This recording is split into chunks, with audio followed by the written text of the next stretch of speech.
Hello and welcome to the stream. I'm Sami Laakso from Snowdale Design, and today we're playing a demo for a game called Lands of Galzyr. It's not yet available, and we have a demo copy here, and we're going to play the game together. I'm going to teach the game to you, and then we're going to play a few rounds. And if anyone could confirm that the music levels and audio is working fine, that would be great. So be sure there's no problems with that. Looks like the sound might be a tiny bit high. Lower it just a little. It should be better. So a short description of Lands of Galzyr. Brett is telling that the sound, audio and video are fine. Great, thank you. So the game called Lands of Galzyr, it's going to be basically an open world game where you're an adventurer and like Boomir here on the cover, and you're going to adventure in lands, well, as the name suggests, in Lands of Galzyr, and it's for 1 to 4 players, and you can play it as cooperative game or competitive one, and you can basically go wherever you want in the world and do what you please in there, completing quests and competing and gathering as much prestige as you can. The game has a clever save and load mechanism, so it has a memory in it, so each game will continue where the previous one left off, and we'll get quite a few examples of those during the gameplay. And for those who have watched some of my earlier streams of the game, there's going to be some overlap with the scenes that we're going to play, because we don't want to spoil too much for you, but those you're still more than welcome to join the stream as well, because even if we visit some familiar places and do some similar things to earlier streams, there's still quite a lot of variety in the game, and you can witness that if you have watched some of the previous streams. So let's get down to the table. Here we have the game setup. So we have the game board, some of these adventure boards, some cards over here, dice, and adventure figures, wooden meeples. So let's get. I'll start with the short explanation on what we do during setup. The game comes with 2 card trays like these. They will be, of course, printed. These are just prototype white copies, but they will have some nice printing on them. One of them will hold all your save slots, so one for each adventure, and then one for the game itself. And the another card tray will have numbered cards. Currently it goes from 0 to 250. There might be more even in the final game. And if you sleeve your cards, you might have to put some of these in the other tray as well. That's also why the game will come with 2. So during setup, each player chooses which adventurer you're going to play. Then after that, you'll take all the cards there are on your adventurer save slot. So in today's demo, we are going to play a solo game with Boomir, and we can do choices, make choices and so on, all sorts of things together. So I will often ask what you all the viewers want to do. So in Boomir's save slot, we have already taken these items and placed them in his inventory. We have 3 spots for items. We also have Boomir's special ability called Unyielding Spirit. We'll get back to that later, but that's also in the save slot. Let's put that there for a moment. And there might be also some quest cards which look like this in your save slot, but in this example we don't start with any of those. So those are all your own stuff. You also have take your adventure board, and these are what we call skill marks. They help you with different skill checks, and you have some amount of gold. So in this example we have 10 to start with. And all those, whatever was the situation when the previous game ended, we would save that in the game box, and then we would continue with the same setup of items and gold and quests and whatnot. We also would have available for us Ausala, the River Kingfisher, Keridai, the Northern Banded Newt, and more the Frilled Lizard, and here are the respective meeples for all of those. But we'll return these three characters for now, and their meeples, and these are the prestige tokens, and we'll use ours to track how much prestige we have, and that's the whether we are playing cooperatively or competitively. The aim of the game is to gather as much prestige as we can, so get our name out there and become the most prestigious adventurer. When we are playing cooperatively or as a solo by ourselves in a solo mode, we have this stronger together card on the table, and if we were to play 2 to 4 players and we choose to play competitively, we have a different card here on the table. Right now we have when we play a cooperative game, we have a time limit that we have number of rounds to gather as much prestige as we can. If we were to play competitively, we would play up to a certain number of prestige depending on the player count, and the game would end once someone reaches that number, and those are printed here on the game board. So 4 players it's 8, for 3 players it's 10, and for 2 players we would play up to 12 prestige.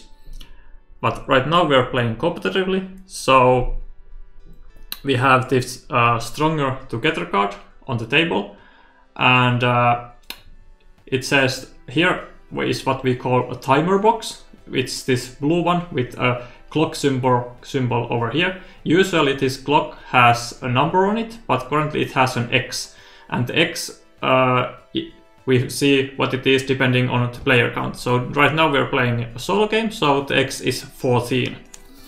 So whenever we get a card on the table with this kind of timer box, we'll take 2 identical timer tokens here. So let's say that's something that is clearly visible on the camera. So we'll take, for example, these 2 raccoon face tokens. The icons here might be familiar to if you have played Dale of Merchants. And we take one of them and place it here on the calendar as many spaces into the future as the number of successes here, and the other on the timer box itself. Good afternoon, Matt, and welcome to the stream. But to know which day it actually is currently, I'll want to explain or introduce the Digital Storybook. So the game is heavily incorporates story in it, and we will use this storybook to read out stories during the game. And instead of it being a physical actual book in the game, we will have an online page that you can use to access it with any device that has a modern web browser, and you can also install it like here. I have it on an iPad. I have installed it like here, and I don't need to use any internet connection or anything like that while using the Digital Storybook. And it does not have any AI in it, so it's basically even like a giant PDF, but it only shows what you want to see at any given moment and doesn't spoil anything that you're not supposed to see.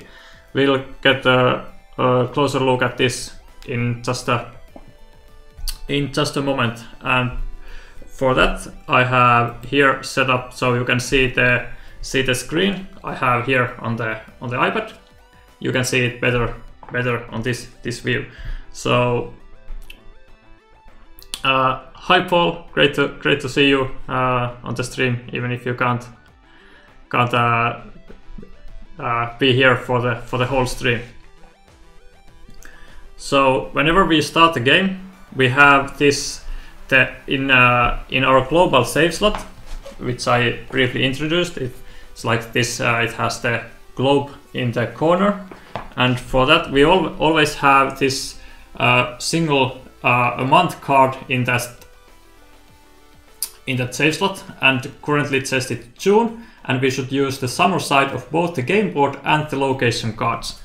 So based on this, we can choose June in the storybook, and then the storybook will randomize a day for us, which is one day of the week. Of course, it's here on Thursday. So we can put the day token here on the first row on the calendar on Thursday. And now we can place the timer token for this Stronger Together card. So it was 14 days into the future with a solo game. So we'll simply place it over here, and we'll cover the X with the matching timer token here on this card. Let's place this. These are called each card's card type can be seen in the top left corner. So this is a global status card, this globe icon. Here's a bigger picture, but it's quite rough. It's a prototype. I want to save a bit of ink by printing it like that. But both of these are global status cards, and they simply stay here somewhere near the game board so everyone can see them. So there's that, and as seen just a second ago, the month card also dictates which side of the game board we'll use. So this is the summer side. It's in quite a rough shape, as you can see. There's no illustrations. For example, here in Hesembi, it's a prototype. I haven't had time to finish the illustrations quite yet, but the other side will be a winter side, and the same goes for all of these cards. They will have a winter illustration on the other side, so you will just simply use the place them on the others, flip them over for the winter side. And thematically, each game in Lands of Galzyr takes 1 month, so it's during the teardown we will resolve all of these what we call save effects. So for example, here on the game board we have a save effect which is shown here by this box with an arrow. So once we place all the components back in the box, we'll do all the effects in these boxes with arrow down, facing downwards. And here is another example in the month card. We will replace this global status card with card number 7 from the library, and we can already imagine that this is number 6, so the 7 would simply be July. So each game will be 1 month, and 12 games will be 1 year, and in summer months you'll be using this side of the game board, and during winter the other side. And as we told the storybook which month it is currently we are playing, so there will be differences in the stories depending on which month we are playing, and there might be some variation on the cards itself on which side we are playing, say, placing them here. So the month and the time of year will play a role in the game. Something else that we have in the global save slot will be an event deck and quest deck. So for quest we should have around 10 or more cards. Currently we have just 3 in this demo, and for those we will shuffle them together and place them near the game board, and then we would draw 2 cards from the event deck to form what we call a notice board.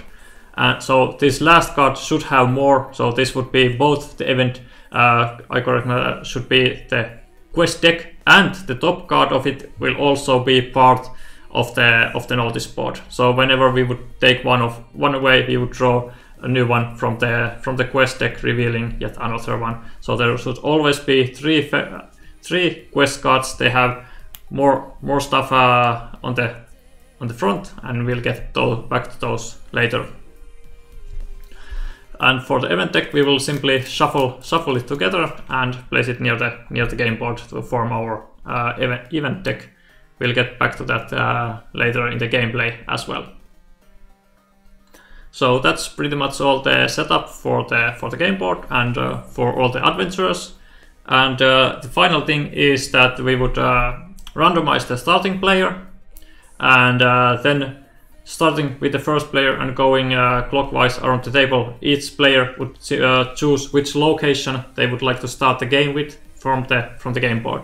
Usually you would have a few quest cards on your hand already, and that's one of the deciding factors that you want to take into account when choosing where to begin, because most of these cards will have scenes that you can take on them, and they have a certain location where you have to be in order to resolve the scene.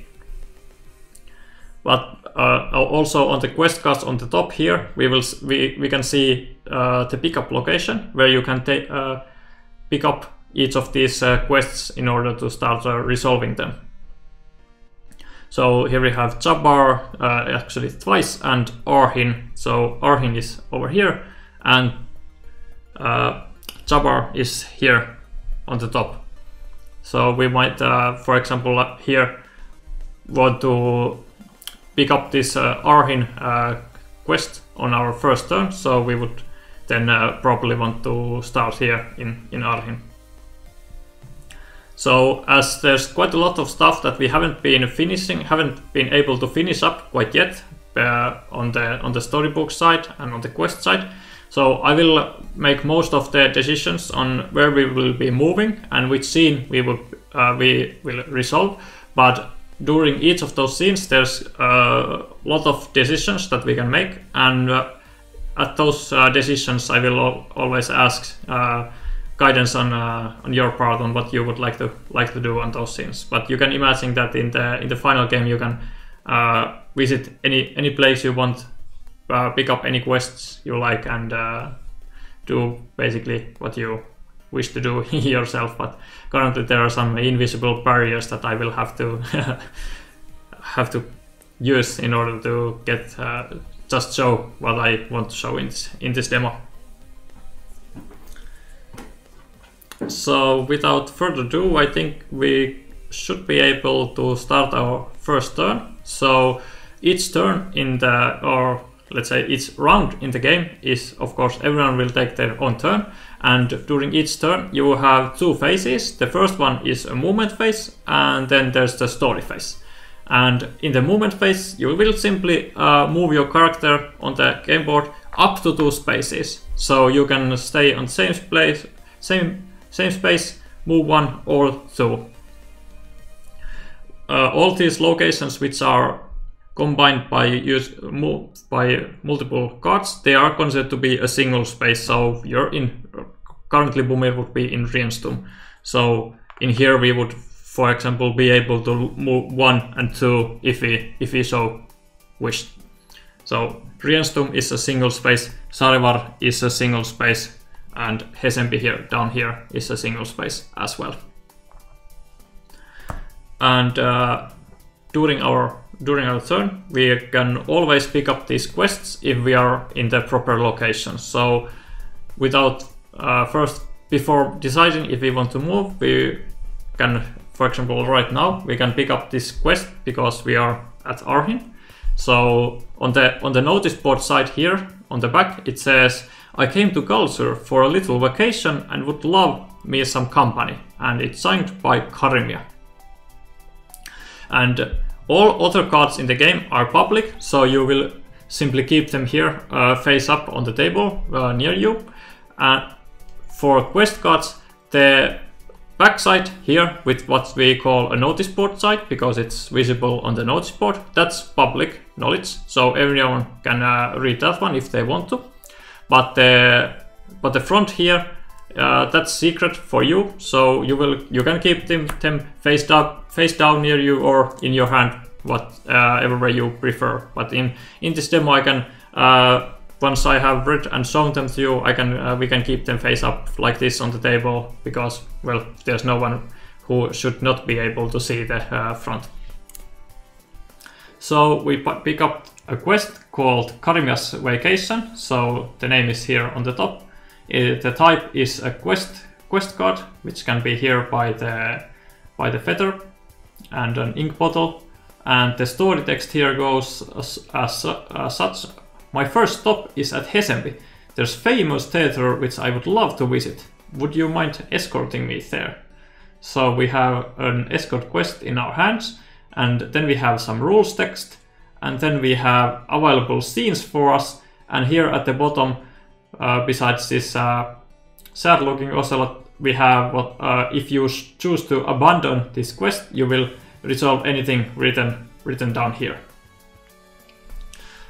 Because there's a limit, we have a limit of 3 items that we can carry in our inventory, and we have also a limit of 3 quest cards that we can have in our possession at any given moment. So the rules here say that we have to take card 148 from the library. And then I will have this library here off screen, and I will take cards from there whenever needed. So here we have the card number 148. It's actually the card type is this green chameleon, which is a companion. We can have any amount of companions with us. So we picked up Karimia, and he is a Gila monster. He has some tags, venomous and adorable. We will come back to those tags in a moment. And Karimia is more at home in the busy streets than in the scary, solitary trails of the wilderness. Affectionate to a fault, he's always eager to meet and befriend new folks. And we will gain 2 successes, which is those green stars, in communication skill checks. I'll explain skill checks also just in a moment. And then we have another timer box. So let's, for example, place Karimia down here.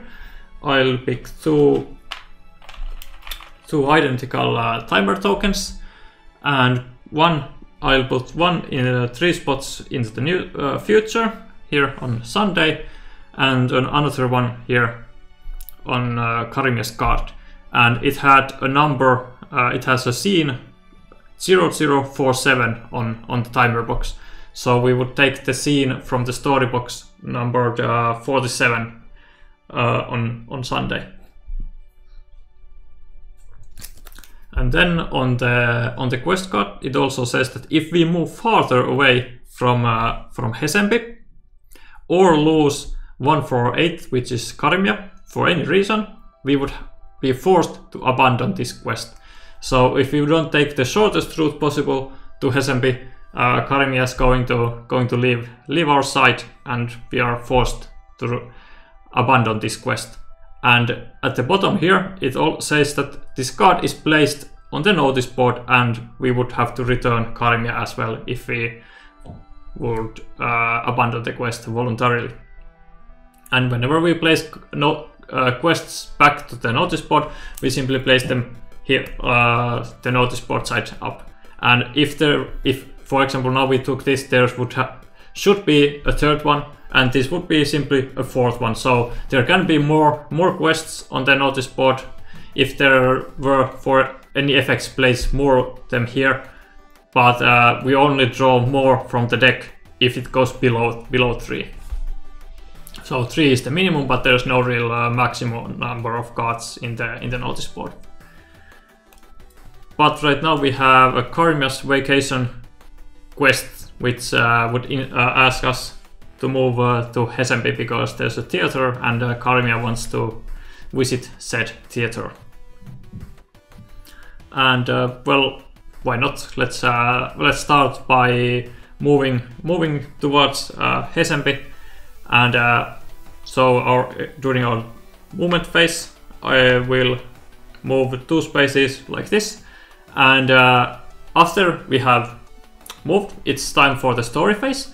And during the story phase, the story master, who's always the player whose turn it was previously, or during solo game, you're of course your own story master. They should draw the top card from the event deck, and then take a look at where here explain the events. So on the top, it has always a mandatory effect, a mandatory scene for you. And it has some condition. So in this example, the condition is that if it's Thursday, and if this lightning bolt, the mandatory effect of the scene, is met, then we would be forced to take this scene 121, and we would not be able to do any other scene. So if we were, for example, here at Arhin, we might want to visit some of these places, like market, great library, docks, or resolve some scenes from our quest cards.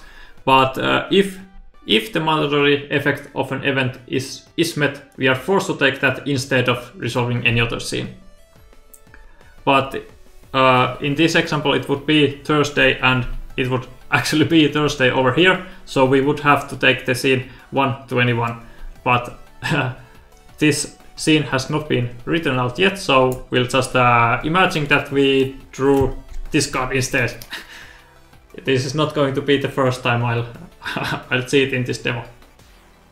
So clearly it's not Wednesday, so we're not taking scene 120, and in that case we would be able to take a scene from any of our cards if we had any that we could take. Now we do not have any, because the Karime's Vacation quest card, we need to be at Hesembi to be able to take this scene from the quest. And there's no visitable locations here in this forest space. So in that case, the story master would see here and look at that we are in a forest, and would simply read us the scene 64. And for the rest of this demo, I will pretty much ignore this event deck, because I have a list that I have here, and it has the scenes that we have available for this demo, and I will see and refer to this list and pick scenes that we have already written instead of looking at this event deck. But that's how it should be used to take events from the deck.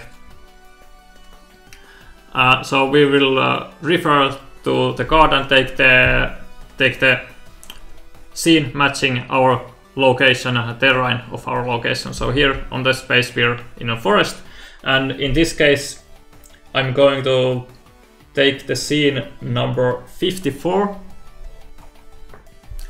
and for that, we have the scene list here on the left. So 54 is right here, and their storybook will sometimes have these questions, and if the question has this turquoise, greenish blue background on it, like in this example, the story master will simply look at the question and simply click yes or no depending on the correct answer, without telling the active player or other players what they just did. It's just some stuff that will show you the relevant parts depending on what's available and things of that sort. So there's a little bit of mystery, and the story master can feel like a little bit like a GM without actually having to prepare for anything by themselves, basically. So now the storybook is asking the story master, is the 252 available in the library? So in this example, I would simply take the library, look if there's a card number 252 available, and it is, and without looking at what the card is, I can simply peek like this to see the card numbers, because they are all the card numbers are here on the top left. So example, like if this blunderbuss would be in the library, you can see that the card numbers line up here on the top. So I took a peek and saw that the card number 252 is available, so I'll just click yes. And the story goes as such. You're making your way through the woods when you hear a faint meow, desperate mewing noise coming from somewhere nearby. A short investigation reveals that the cries are coming from a copse of nearby trees. Trekking over, you see an orange cat yawning on a branch near eye level, but the sad mewing is coming somewhere above you, near the treetops. Here's a typo that we'll have to fix. Has the orange twice. The orange tabby peers lazily at you under the brim of his hat, curiously as to why you disturbed his nap. Ken sees at it again. The little rotter loves to climb, coming down on his own, not so much. I've tried to teach him to only go as high as he has courage for, but you know kittens. The cat does an enormous, very satisfying looking stretch, ignoring the piteous mewing coming from above as he scratches behind his ear and goes back to sleep. I'll owe you one if you get him down for me. And now we have another question, but this time it does not have the purple, the greenish blue background. So we would ask the player themselves, and they would be able to know what was asked from them. So we're asked if we have a toy tag, and cards. Many cards we have in our possession, and our adventure board itself. So can have tags. So our tags that can never be taken away from us. In this example, are Explorer and Scent, because we are playing as a Boomir. Then we have our items in our inventory. The sturdy rope has a tag called Fiber, and the blunderbuss has tags Firearm and Weapon. None of those are exactly toys. And the Karimia has Venomous and Adorable. So in this example, unfortunately, we do not have a toy tag. And now whenever we have these bubbles with the light background, those are called options, and whenever you see those options on the storybook, you're free to write in the chat what you would like to do. So in this example we have 3 options. We can climb the tree to rescue Kenzie, we can convince Kenzie to come down, or we can simply leave the scene.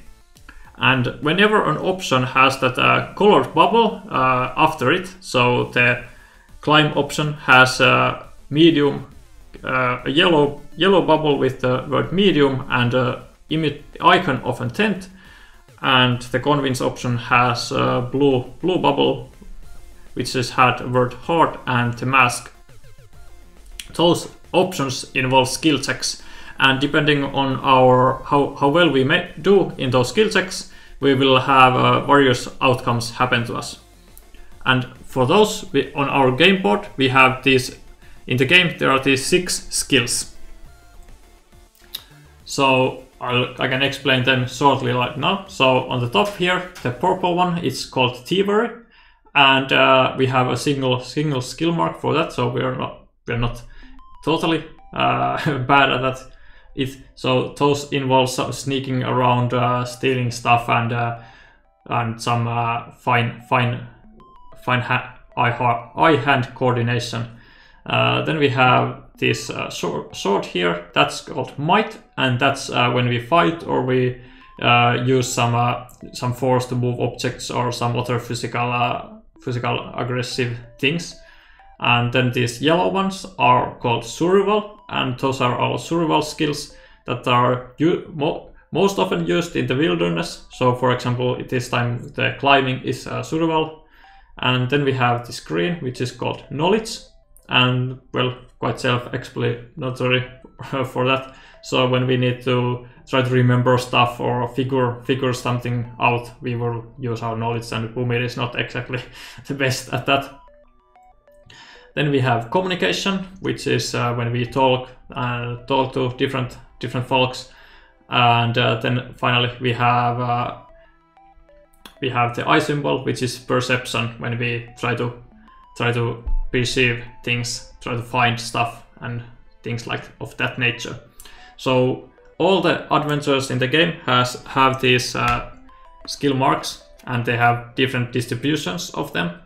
As you can see, Moore is quite good at communication and so, but not so good at well, let's say, for example, survival, which Boomir excels at. But these are just the starting skills for each adventure, and you can alter those based on what kind of adventure you want to play by visiting different locations and some various other things in some ways. But I don't want to spoil all of those. But you will be able to adjust these, but you can never get more than 4 or less than 4. You always have 4, but you can choose basically which kind of adventure and which kind of skills you want to excel at. And those will help will mirror in which of these dice we can use. So here we have skill checks, and we could probably want to either climb or convince. And if we choose a skill check, we also might be able to use some of our items if the verbs on them match. So as you might imagine, we have the sturdy rope, and on that there's these brown boxes. So here it says climb and force. So we are able to use this rope if the option has the word climb or the word force. Then we can use the effect on the corresponding box. So if we choose to climb the tree to rescue Kenzie, we can discard this this rope, placing it back to the library, and we would get 3 successes. So sadly we would lose this rope, but we would be pretty sure to be able to rescue Kenzie. There are 3 different difficulties. There's easy, medium, and hard, and you will have to get at least 1, 2, or 3 successes respectively. So in the medium skill check over here, we would like to get at least 2 successes, and in the convince, in the communication skill check, it's a hard one, so we would like to get at least 3 successes.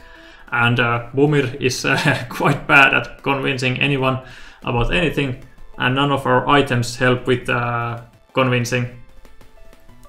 So we would probably, in this example, want to climb, and Brett agrees with me, so we'll climb. And at that point, we'll choose the option we want to take. So in this example, climb the tree to rescue Kenzie, and then we would resolve the skill check. And for that, we always first take these 5 basic skill dice, and each of these have a single symbol, single icon for all these six skills. So they're basically they don't excel at anything, but you can get successes with these as well. And then you can change any of these dice to the skill marks, to the special skill dice corresponding to your skill marks here.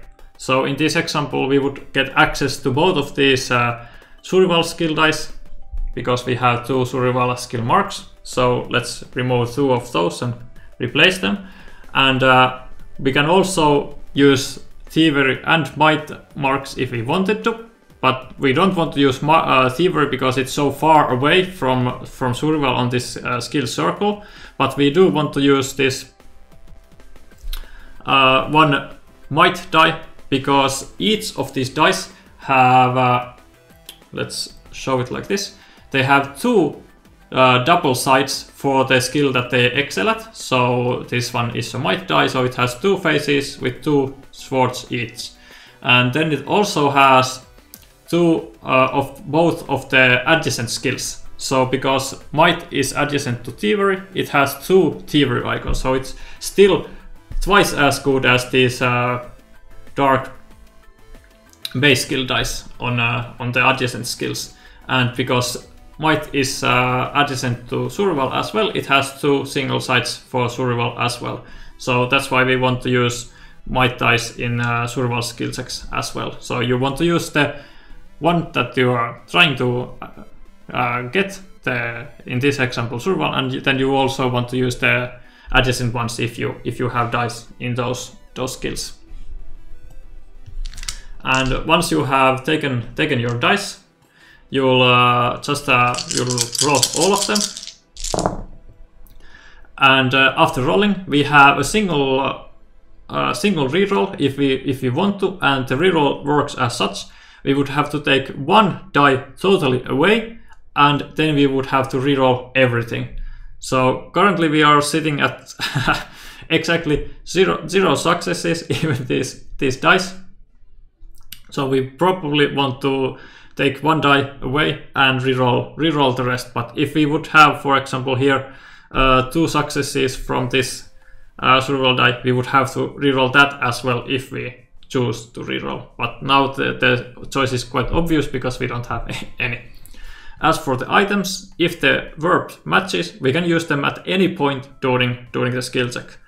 So we have the sturdy rope and blunderbuss. Blunderbuss does not help us in climbing. It helps if we fight, unlock, or intimidate. Sturdy rope will help us climb if we want to, but we would have to discard it to get 3 successes. So we would probably want to first try to get as many successes with our dice as possible. So let's reroll. I will also ask you if you want to use items or rerolls, but this choice is quite obvious. We want to we want to reroll. We had no successes at all. Well, that's quite a lot better. We got actually 5 successes. So here we have 5 survival and one might. That was a lucky roll, but we'll take it. And the number of successes that I told earlier, so for medium we want 2, for hard we want 3, and for easy we want 1. Those are the minimum that we want at least, but usually we want more than that because there's better outcomes if we get excess number of successes. So now we have 5, and we would be able to use the sturdy rope if we wanted to get even more, get 3 more, but I think we should we should be happy with 5 successes. So once we have basically locked in our skill check and used items if we want to use any, then we reveal the outcomes. And in this example there are four different options that could have happened, and we got 5 successes, so we'll go to the 4+ outcome. Climbing trees is nothing compared to other feats you've achieved. Leaping from branch to branch, you noticed at the corner of your eye the orange cat giving you a surprised look. In the flash of an eye, you've reached the source of the distressed meowling, an adorable cream called kitten. Kenji must have been convinced by your display agility as he fully trusts you to carry himself back down to safety. Yeah, Brett agrees that we don't need to use the rope this time. On the ground, Kenji jumps to the orange cat's arms, purring loudly before rustling through their backpack. The cat introduces himself as Eddie. Thanks for saving the little buddy of mine, really appreciate it. Seems like Kenji wants you to have one of his prized possessions. As you two seem to get along so well, we'd be happy to join you for a while.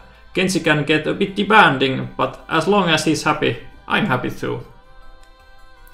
And then we have some rules.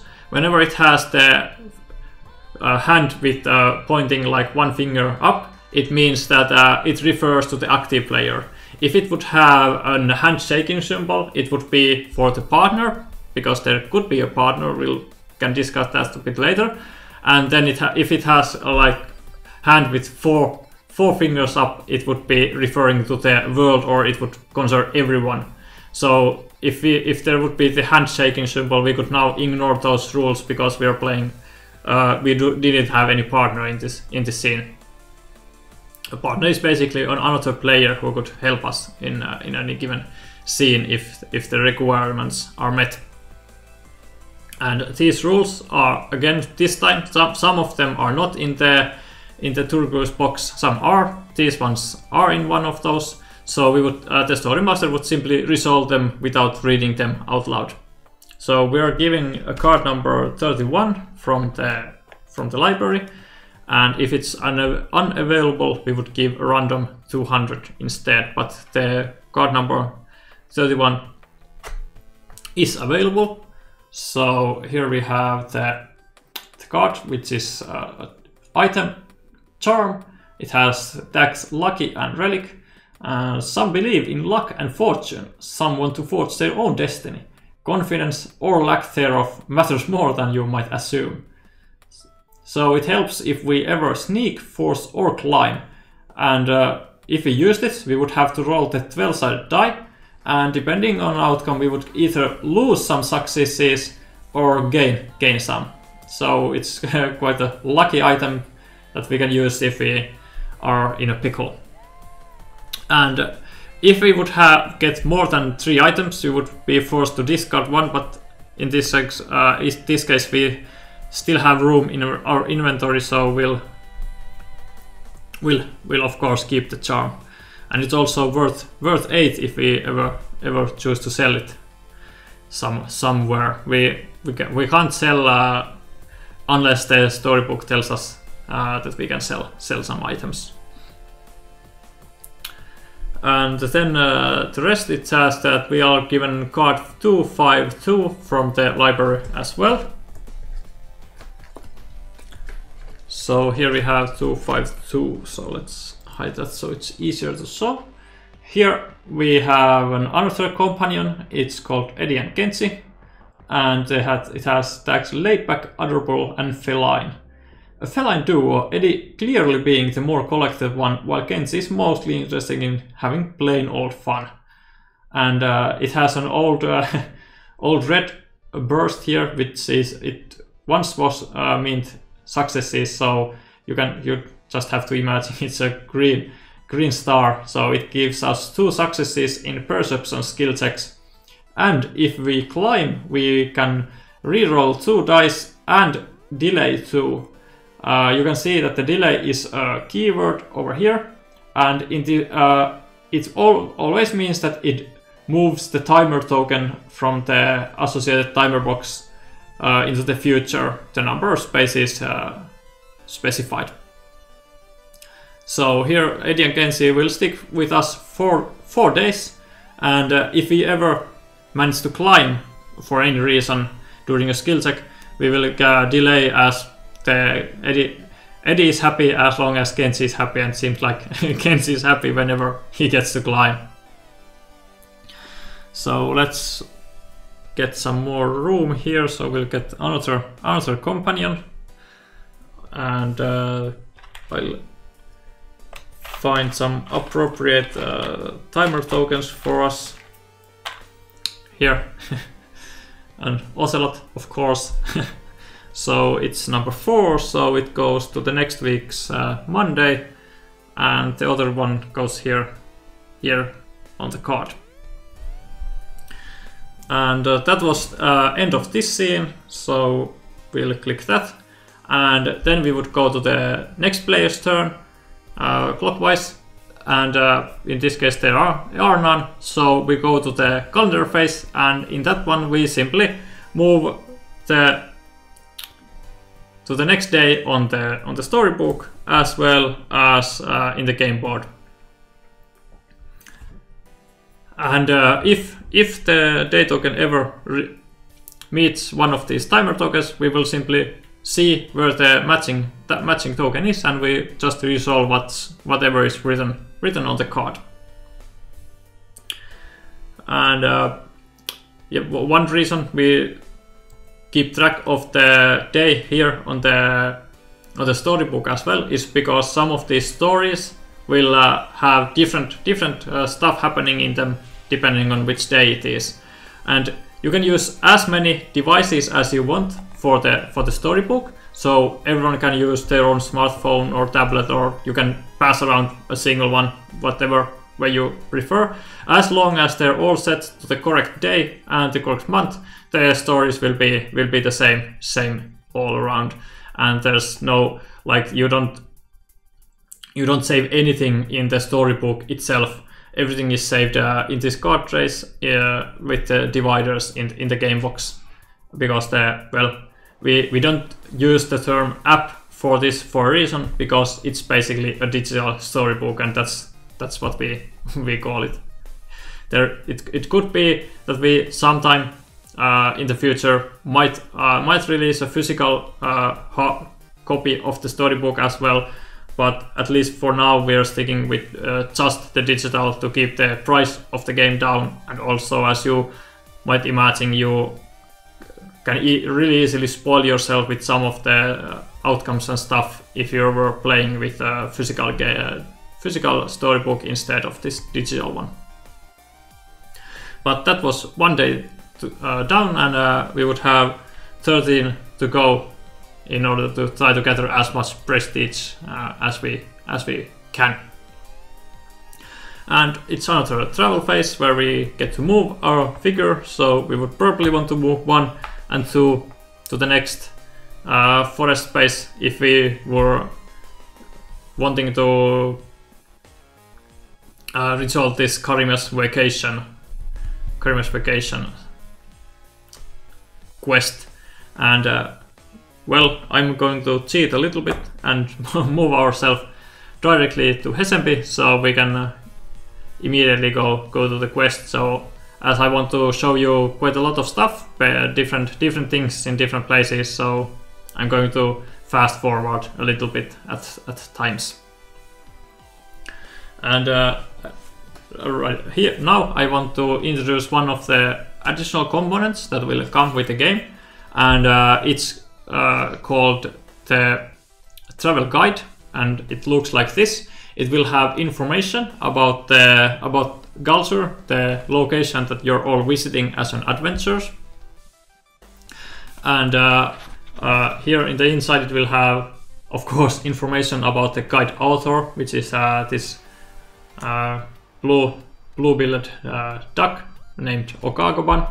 And then in the inside you will have a lot of information about each of the visitable locations in the game board. So you can pass along and read this before the game, or during the game. If it's not your turn, you can read something about different places, but whatever suits your needs.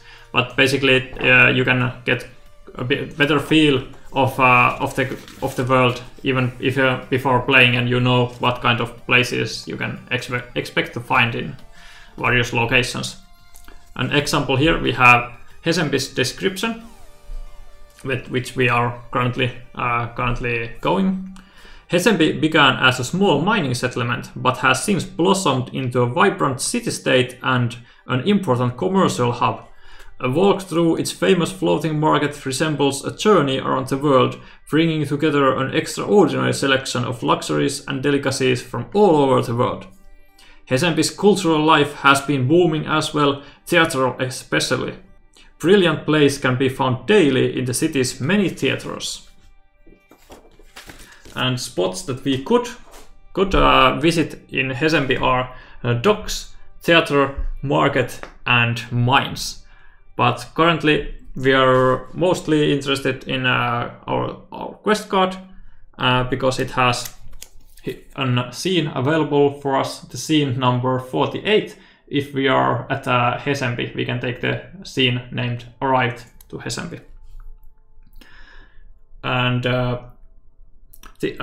as a reminder, right now, before choosing the scene, we would be asked to draw the top card of the event deck. And usually, if the condition on the top is not met, we would simply place the event deck card on the bottom of the event deck, so it would slowly cycle through. There are some outcomes and results also from your quests and actions that you take in the scenes, that some cards are also shuffled into the event deck, and that's also one way for the game to keep memory of stuff that has happened and some outcomes that will come and possibly help or harm you in the future. So right now we're at Hesempi, and we want to take the scene number 48 from the Karimia's Vacation quest line. So 48 over here. The theater is just there, across the river, says Karimia, his tongue flicking in and out excitedly as the killer monster leads you to where the ferries and gondolas are waiting. A short river ride leads you to the theater, where outside the box office you spot a quokka and a honey patcher arguing over tickets. Merchants from Sarabar judging by their clothes. And even while I'm reading the storybook, if you see these options, like here we have the two options down below, you are free to write in the chat which one you would like to pick. As I set the YouTube latency to as small as possible, but there's still some latency there, so there's little less waiting if you write ahead and look which option you want to take. It's an affront, I tell you, a disgrace, explains the quokka. I'm making a formal complaint to the ruling family, just you wait. Sensing opportunity, Karimia tries to calm the pair down, assuring them that you, his capable adventurer friend, can help with tickets. Meanwhile, I have a couple of business dealings to propose. Think of it as a payment for the service my friend here is about to deliver. The merchants shrug and accept, as long as we see the play, exclaims the honey patcher. So, well, we are met with a dilemma where we can try to help Karimia and with his business dealings with two prospect partners. So we can either go talk to the ticket vendor, or we can sneak into the queue and steal some tickets, which has a medium skill check involved. Well, Brett is already asking us to sneak into the queue, and no other suggestions yet. So, well, let's do exactly that. So we're hoping to get at least 2 successes, because it's a medium difficulty. So we have one thievery die and 1 might die, and then the rest will be these basic skill dice. And as for sneaking, rope doesn't help us, the blunderbuss doesn't help us, but the charm, if we need some, if we feel like the Lady Luck is on our side, we can use that. Would with a roll of the D12 with 1 to 4, we would get 1 failure, so we would reduce our number of successes by 1. Well, it can't go to negative, so it can go to 0. And with 5 or higher, we would get 1 or 2 successes. But we can first try to wiggle our way without using the charm. Well, we're already sitting at 2, so now it's up to you if you want to reroll. We got the best possible outcome from this die, but none of these helped us at all. So if we choose to reroll, we would take 1 away and roll all of these again. Might be a good idea, might be a bad idea, depending on how greedy we are. And we could also use the charm if we wanted to. It can give us quite a lot of successes, so actually 2, but it might also take one success away if we roll 1, 2, 3 or 4. But 5 to 8 we get 1 success, and 9 to 12 we get 2 successes. So would you like us to reroll all of them, or use the charm, or none of the above? With medium skill check, we are want at least 2. We are currently sitting at 2, so but of course there's even better outcomes if we get more. And Brett wants us to use the charm, and let's do it. And even after that we can still use the basic reroll if we want to. So here goes the D12. And that's 6, and with 6 we get one success, so we are currently sitting at 3. Probably should be happy with that and not be too greedy and roll all of these again, and by that we would first take one away. So if you don't mind, we might want to go with 3 successes.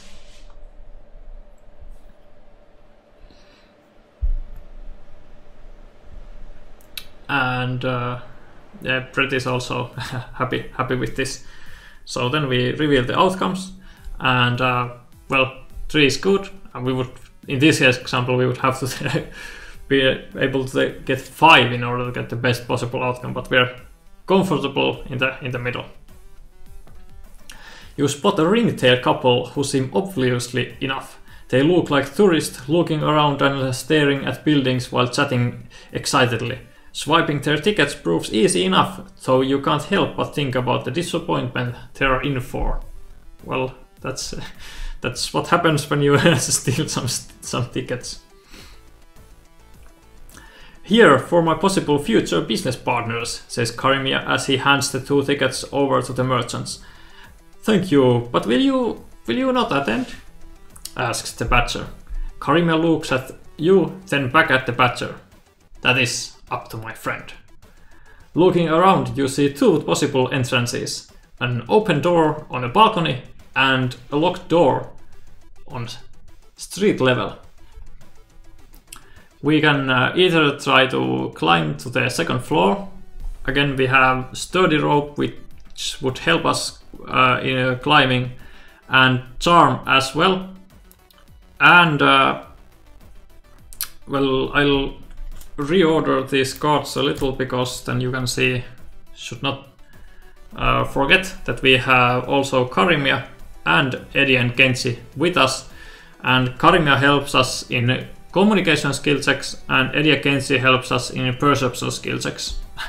Unfortunately, neither of these are none of those, but Eddie and Kenji also help us climbing, and they would also stick around longer if we climb, because Kenji loves to climb, as we have already figured. And the other option would be unlock the side door, which is a medium thievery, and Brett is asking or successing us to climb, and I tend to agree with that.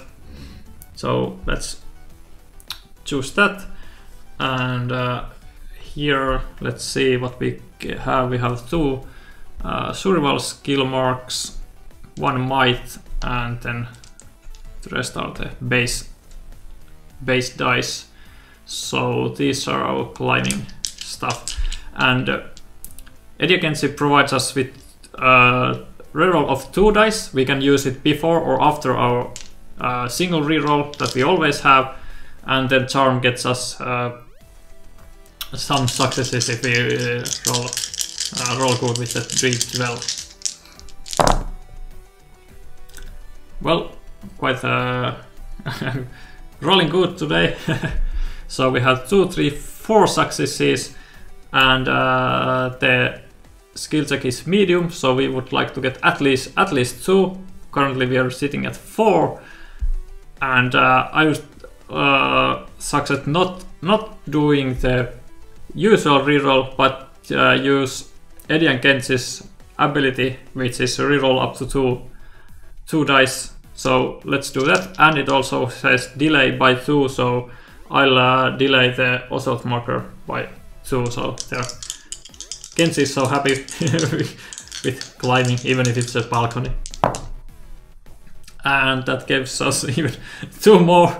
We are sitting at 6 successes, and still we can use the charm if you're even more greedy and want even more successes. It can give us 1, 2, or take away 1, If you don't mind, we're on the roll, so why not? Let's let's use the charm as well. And we got a 3. It actually takes away 1, so let's move that aside. We're sitting at 5. Still climbing like a pro, just like Brett says. So let's see what we with 5. Well, we still get the best outcome possible in this case. There's even the best possible outcome, but in this case it was the minimum, which is the 2. But you never know. More often than not, there's a even better outcome. You climb to the balcony fairly easily and then lean down to help Karimia up too. You sneak into the theater and see that Karimia's friends are seated close by. The play starts just as you seat yourself. Do we have a praise tag? And no, we don't. Our new tags from the charm are lucky and relic, and none of our previous ones were praise. So no. The 4 of you have a great time. As you're exiting the theater, the 2 merchants sing Karimia's praises for getting them in to see the show, and that they'd like to do business with him as soon as he's done with his vacation.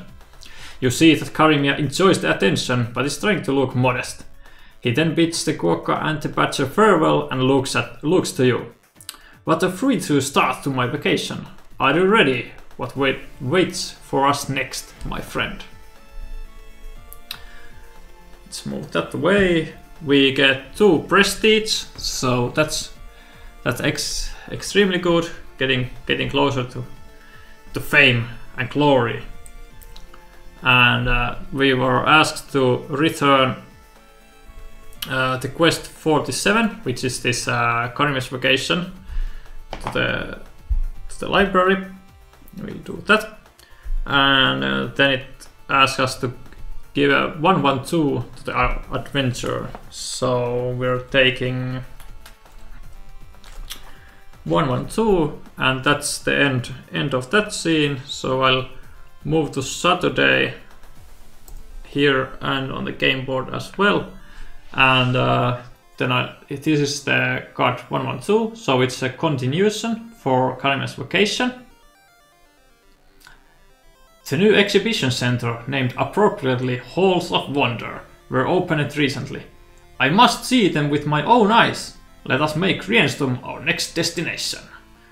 So if we were not already having 148, which is Karimia, we would take him. And this time, if we move further away from Rienstum, we'll have to abandon this quest and return Karimia.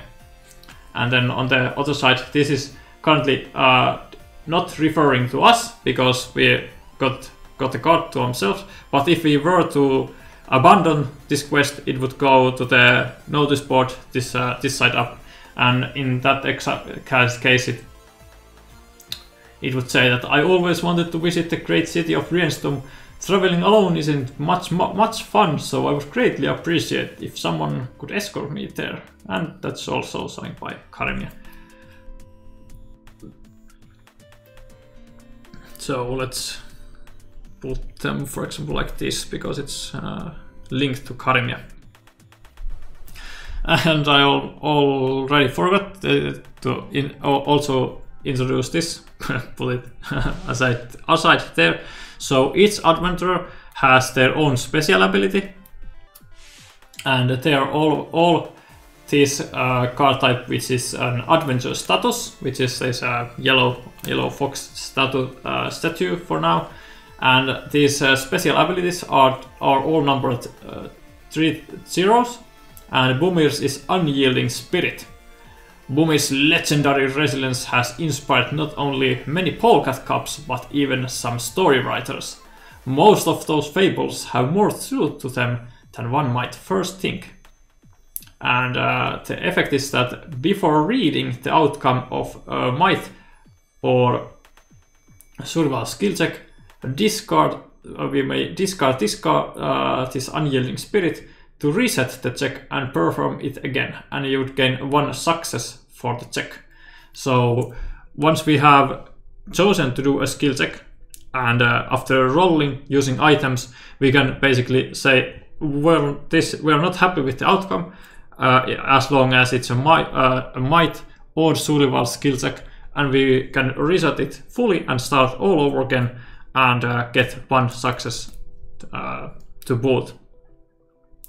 And we would have to discard this, so return back to the library.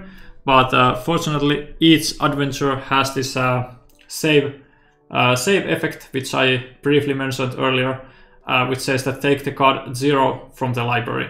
So Bumir would get his number 0 back. So would everyone else. So it's a one-time use during each game. Let's put it well, like here, so we might not forget it quite as easily in the future.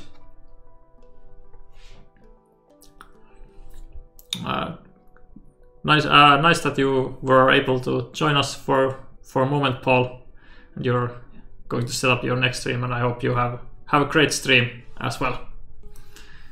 So now we're on Saturday, and if we were to continue with Karmia's vacation, we would probably want to go with the shortest route to Rienstum, or otherwise Karmia would leave our side. But I want to show you something else. You can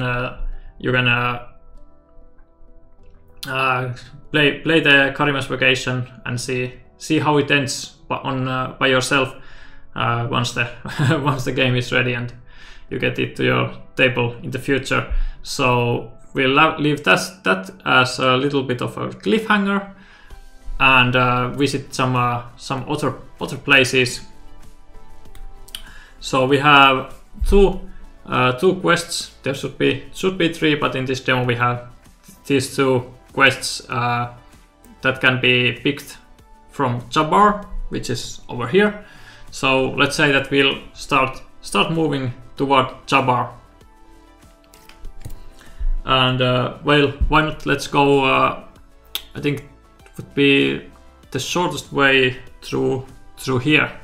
So 1 and 2, and now we did move actually away from Rienstum, and Karmia says that he's not happy with us anymore, and we are forced to abandon this quest, and it says that we have to return 148, which is Karmia, back to the library.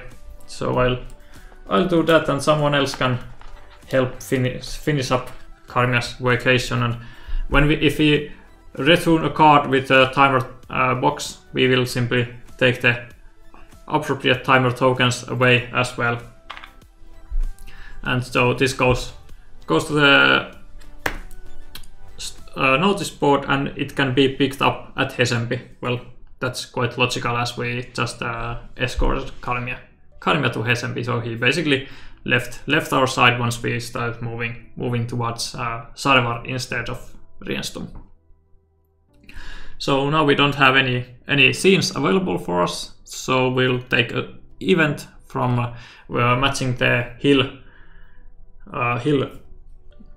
terrain. And for that we have the scene, I'll consult my list, we have scene number 65. So here we have 65. As you traverse the relaxing hillside slopes with their gentle breezes and rolling greens, you notice next to the road an exhausted red panda lying next to a hole in the ground and waving a shovel in frustration. "I've been digging for hours," pants the red panda, introducing herself as Jaiwai. She leads your gaze down to the old rusted chest half buried at the bottom of the hole.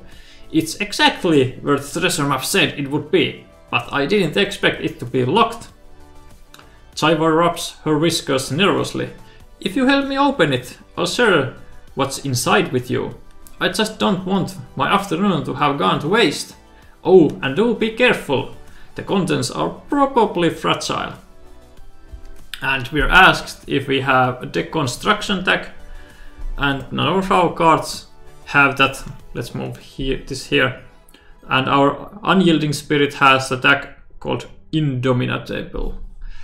And Yeah, and for these adventure status cards, we can also have as any of those. The only limits are for the inventory, which is 3, and for the quests, which is also 3. But we don't have a deconstruction tag. Now we have 3 options for us. We can try to unlock the chest, which is a medium thievery skill check. We can try to devise another way to open the chest, which is a medium knowledge skill check, or we can simply continue our journey. And as for the knowledge and devising, we don't have anything that would help us. But for unlocking, we have our trusty blunderbuss, which we can use to unlock the chest if we want to. So let's see if I can get it to focus here. So blunderbuss is not dangerous because of its accuracy, but rather for the lack of it. So we would have to roll the d12, and based on the result we get some number of successes from 1 to 3 for fighting, but for unlocking it's a single success, so it's quite nice. So if we choose to unlock, we already have one success on to begin with. And Brett is saying that unlocking seems like a good idea, and I tend to agree. So let's pick that one in our current situation. And as for the dice, we use those and one basic skill die more. Still swap out. So this is our dice pool for unlocking. We have thievery and a might skill mark, and we have the dice over here.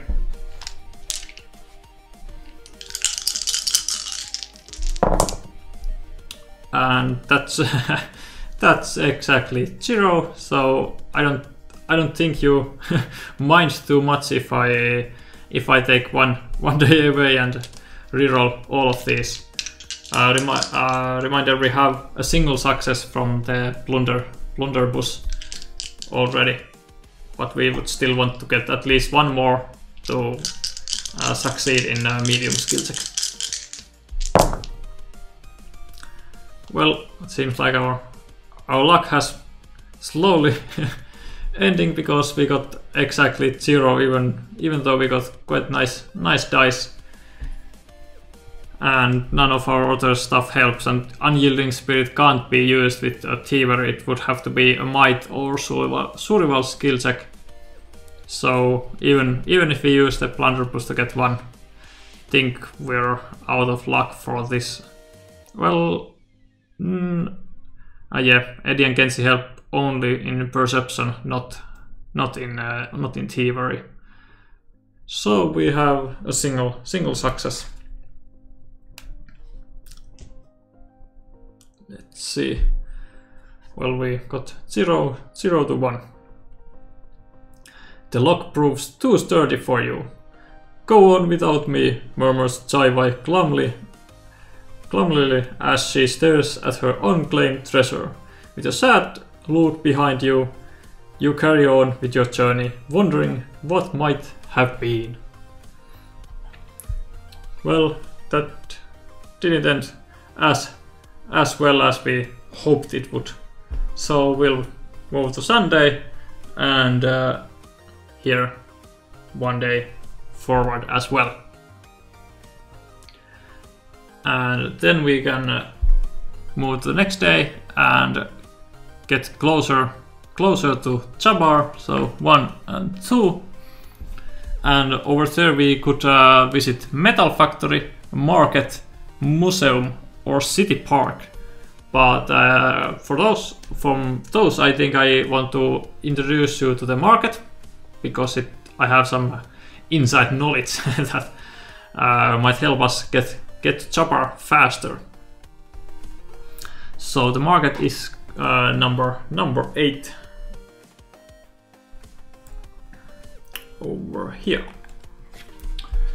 Sarva's market is mainly known for its lively trade with mounts and draft animals, but there's plenty of other stuff for sale as well. What would you like to browse for? So we have four options available for us. We can shop for riding animals, weapons and camping equipment, books and apparel, and miscellaneous gadgets. And from those, I might suggest though to go for the riding animals, because they, as you might imagine, they might get us a little bit faster to Jabbar. Currently we would have to spend 2 turns to get there. And Brett agrees that riding animals it is. You find a stall with many energetic, friendly domesticated animals, great for riding effortlessly from place to place. Do we have a mount tag?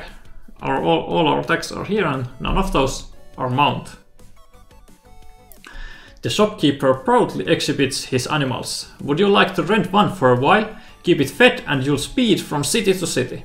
We also have an arrangement with some of the other cities. If you don't need your steed anymore, you can leave it at one of our outposts and get a small refund. We'll take 2 random 550 cards. So whenever it asks to take a random card, we simply take all cards with the card number. So here's let's see, 250. All of these are 250. So without looking at them, we shuffle and take. In this example, we take 2, returning the rest to the library. And from these 2, we may purchase one of them by paying 4 gold. And we may also sell our items for half of their value if we want to get rid of either sturdy rope, blunderbuss, or charm to get some coin. We have currently 10 gold, and we can hold up to 20. So let's show the cards to you. So they have placeholder artwork. There's Tekado Terror Bird and Ushme Mountain Sheep. And they have some Latin placeholder text on them, but both of them give us a single +1 movement. They can be traded. Usually that's something that happens if let's say that we are playing with 2 players and there's Keridai is, for example, in the same space as we are. We can then trade any of our items and gold between each other, but usually we can't trade any other types of cards like companions. Companions have chosen to follow us and so forth, but both of these cards especially say that they can be traded, so you could trade them to another player if you wanted. And these can be discarded in a settlement to gain 2 gold back. And they have a timed effect. And it says that we have it's on from 2 days, and we would have to spend 2 gold to delay one or discard. So they have an upkeep of 2 gold as long as we want to keep them. And Brett wants to rent Tekado, the Terror Bird, so let's go with that. So it was 4 gold. And I guess we don't want to sell any of our stuff right now. We have quite nice array of items. So it costs 4 gold. So we're down to 6. And then it says that we return the companions we did not purchase back to the library.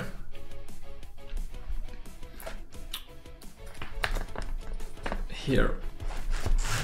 And yeah, let's take the Keridai out of the board. She's not in our current game. And that was the end of that scene. We're going to Monday here, same on the storybook, and it has a keyword +1 movement, and simply means that we can move one space more. And actually we would have to take some of these timer token, so it had a number 2, and we actually got it on Sunday. So before changing the day, we would have to put it 2 days ahead. So on Tuesday, and goes here. So at the end of this round, we will have to either pay 2 to delay this slot by 1 if we want to keep Tekado with us, or simply discard, or if you're in the settlement, which is this orange town symbol over here, we can also discard to gain 2 gold back. So they are, if we return them the amount, we get some gold back. But currently we have +1 movement, so we can move up to 3 spaces instead. So 1, 2, and 3. We get all the way to Jabar, and here we can actually pick both of these quest cards.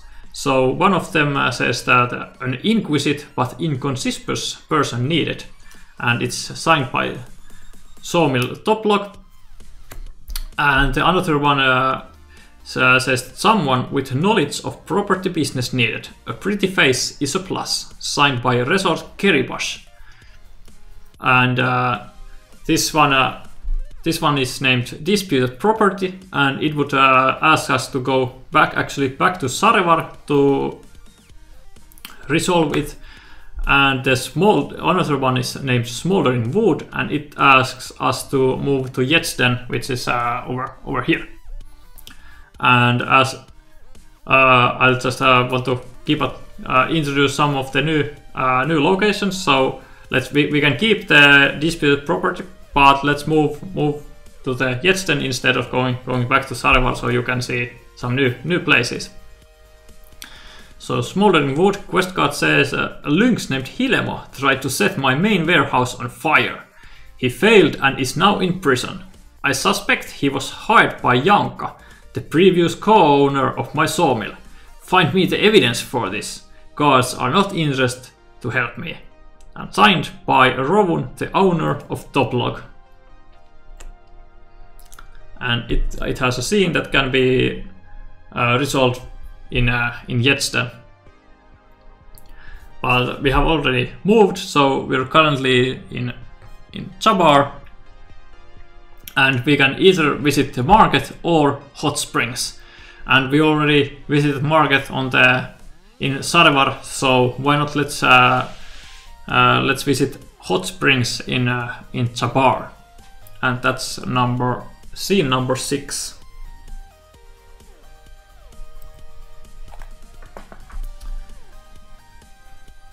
The Inn of Wet Feathers is the main attraction of Jabar, city of hot springs. Relaxing pipe music can be heard even before you enter, and upon going through the doors you are welcomed by a deep bow of an emperor penguin, the innkeeper. He gives you a warm greetings and gestures to the Blake reading beds 2 gold per night, a price which you think is a steal for such idyllic lodgings.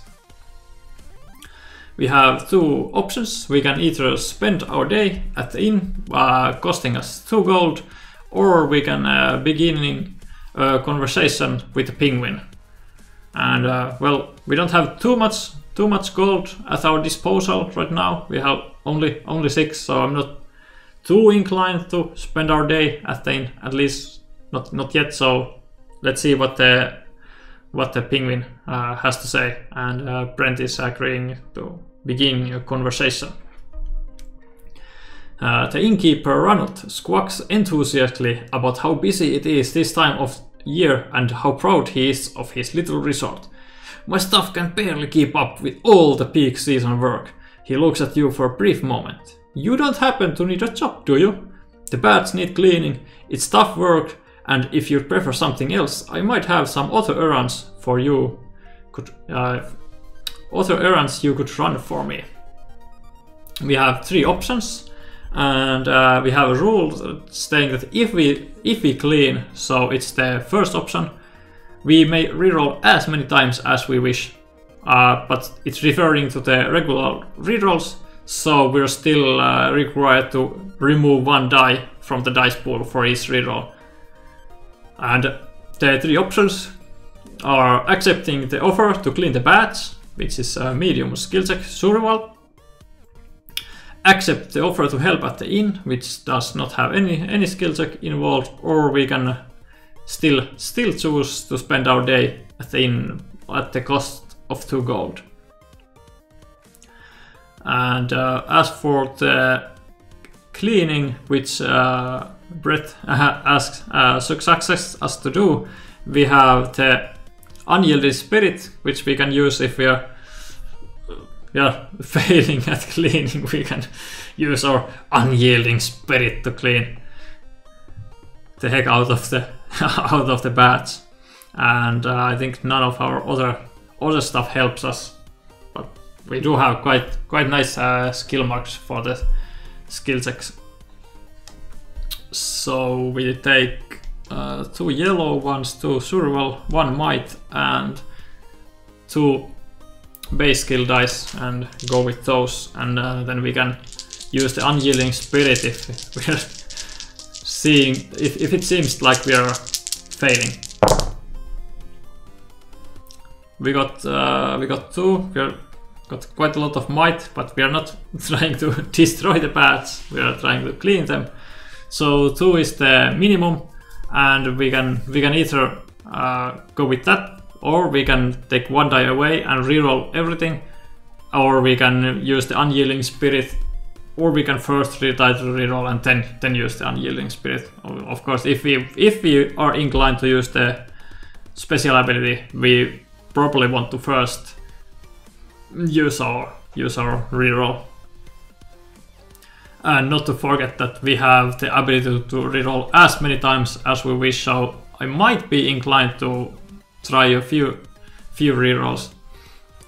Brent is asking if you're gonna use the charm, and charm helps us if we sneak, force, or climb. And currently we are cleaning. We are not doing any of those 3 listed in the charm, unfortunately.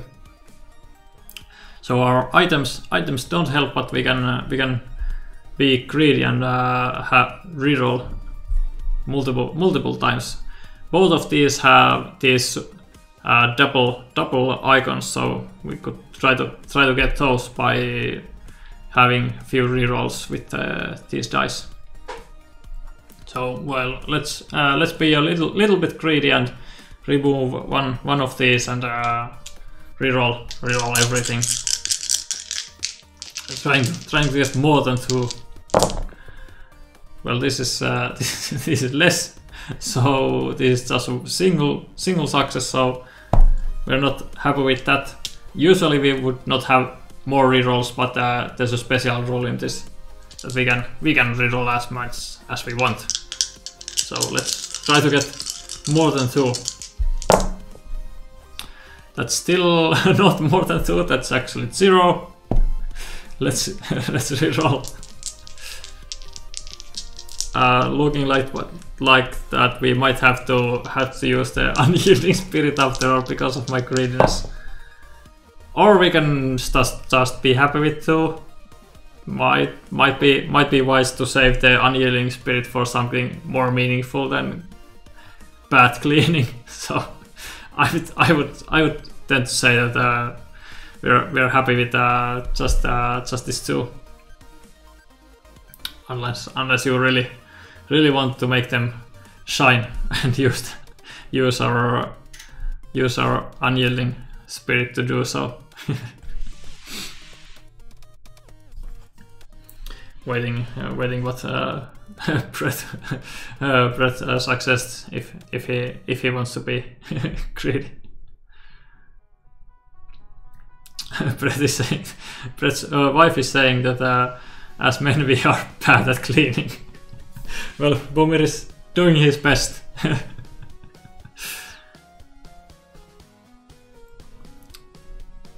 So let's save the unyielding spirit for later, I think,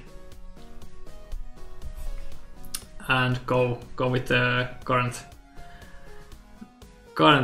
2. So here we're not using. So with 2, it's already dark when you're done with your task of cleaning every pool. Ranut praises your work and on top of your payment hands you a gift wrapped in cloth. You spend the night in a princely suite Ranut set aside just for you, and in the morning you leave not as relaxed as one might want, but a little wealthier at least.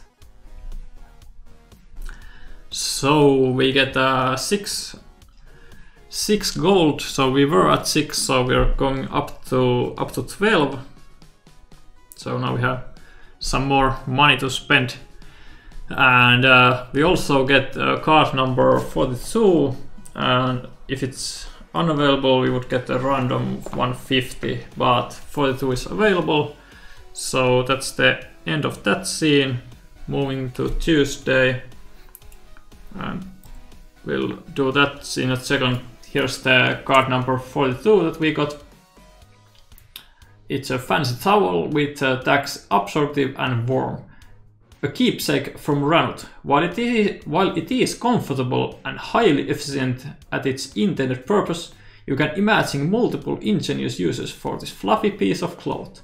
So it has verbs fight, climb, and convince, and reroll 2 for each of those. And we can either discard this new gift we got from Ranut, or we can discard one of the items we have in our possession. And I would be inclined to say that discarding the sturdy rope, it helps also with climb, just like the fancy towel, and it has force, and the charm also has force, but this has also convince, the fancy towels, and the climbing in the sturdy rope would be a discard ability anyway. So let's go with that and keep the towel and discard the fancy rope. And Brett agrees. So that was it, and then we have the timed effect over here, the sloth one, which is here on Decado, our mount, and it says that we have to either spend 2 or to delay by 1, or we have to discard Decado. But as we are in a settlement, Jabar over here, we can discard it to get 2 gold. But I'm inclined to say that let's pay the 2, so we can in a single turn we can move all the way to Yetsten. So let's go down to 10 gold, and we then might want to discard Decado here in Yetsten to get 2 gold, or we can keep them around a little bit longer. But I'll move the slot token, delay it by 1 by paying the by basically feeding Decado, the hungry mount. So then we can move along to Yetsten, and here we have the smoldering wood, and we can take the scene number 147, which is named Investigate Janka's Firm. So 143 is, let's see, over here. Following your only lead, you make your way to alluring shrubs and herbs, Janka's company.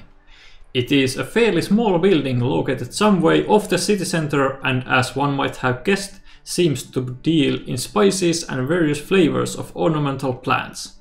Wondering if you should just slip in and look around, you peek inside the front lobby. It seems quite busy. There's an oddwork clerk behind the counter, a number of customers, and a couple of workers hurriedly carrying boxes to and from a door to the side. Surely enough, a placard on the door says that they're hiring. Perhaps that's your way in. And we can either try to get a job, or we can sneak inside the building.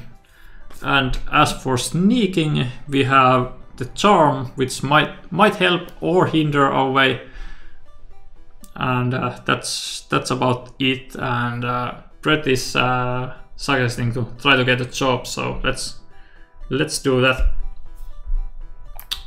possibly giving us more options.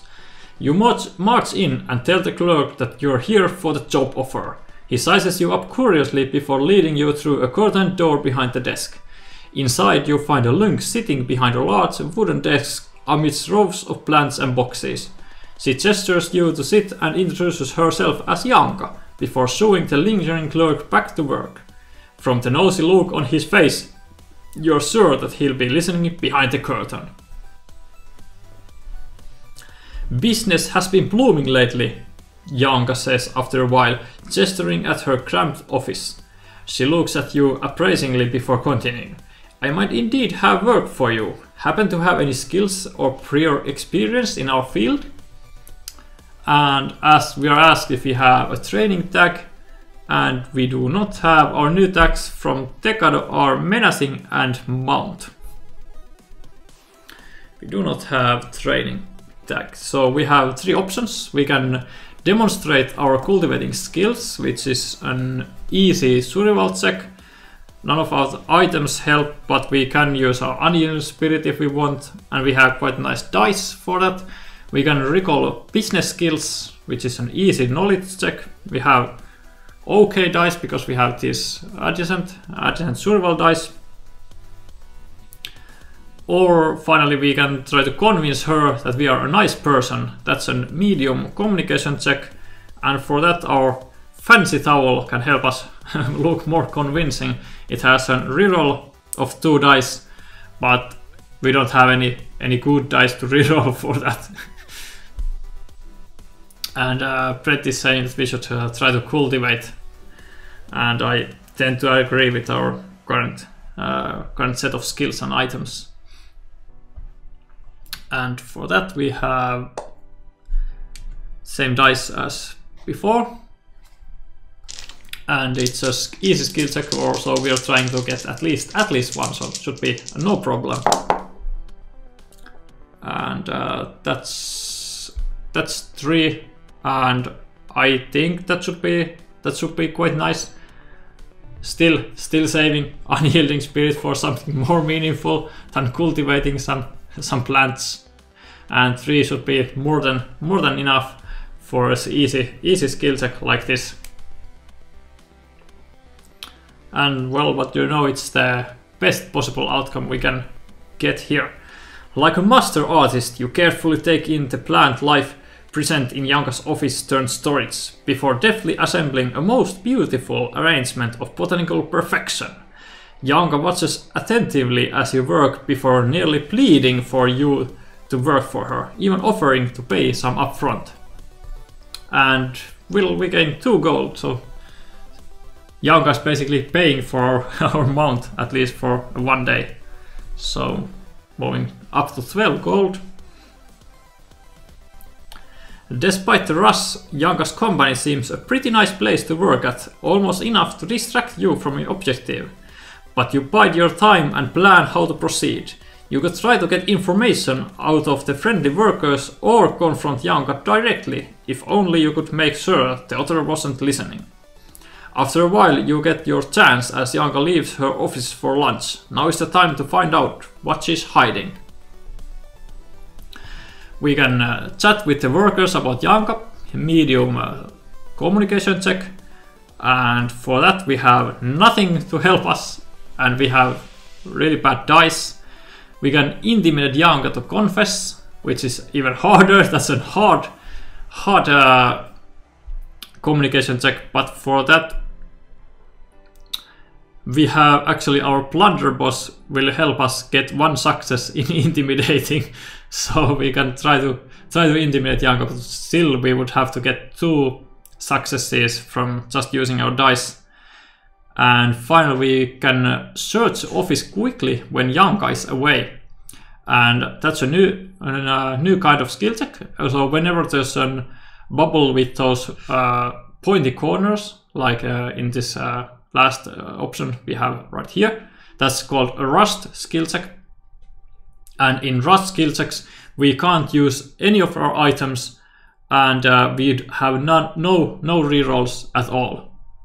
But so they are usually quite hard, even if the number of successes is low that is required. So we got a little friend helping us. But if we choose the last option, Eddie and Kenshi actually gives us 2 successes in perception skill checks. So I would be tend to search with our cats, and appropriately this is this is Kenshi, which we have. He has a little Easter egg in the game over here. But Brett also says that she should try to search. So let's do that, and the dice we have are one of those and four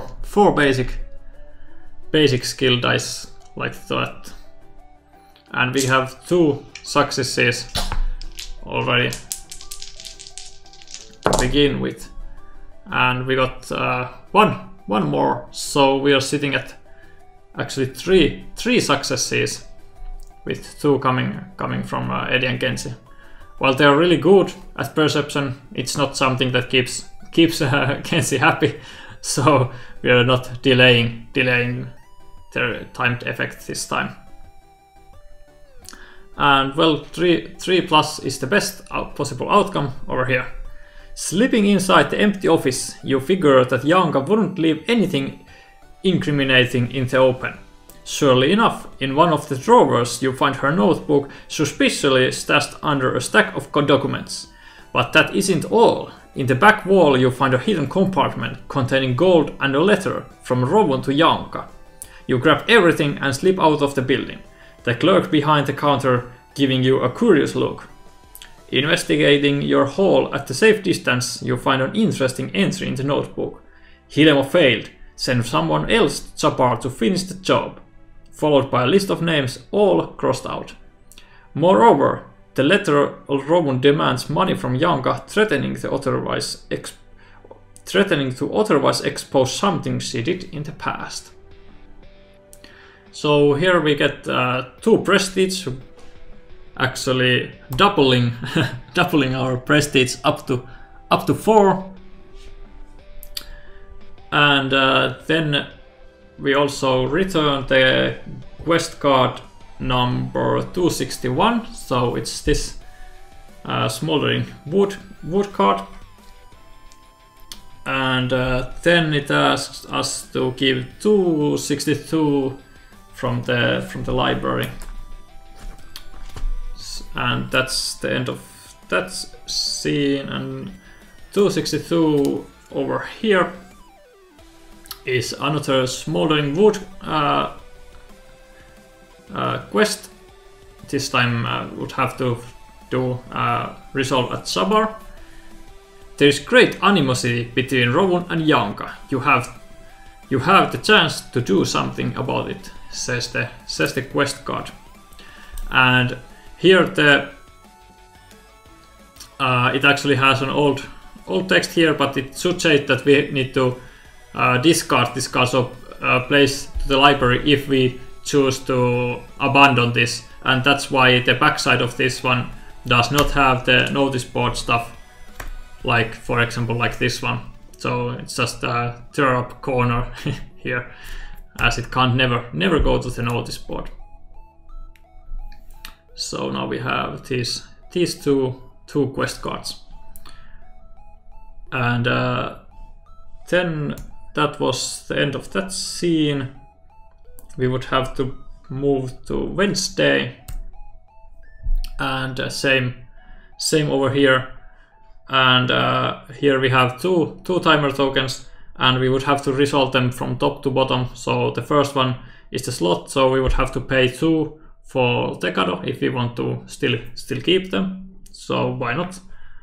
We got some money from Janka's company, so we got paid 2, so we're going down to 10.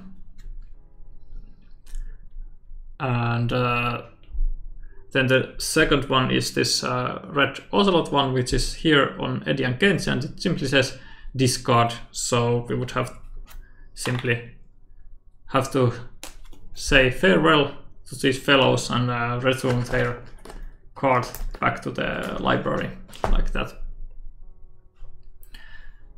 And I think that would be quite a nice spot to end this demo.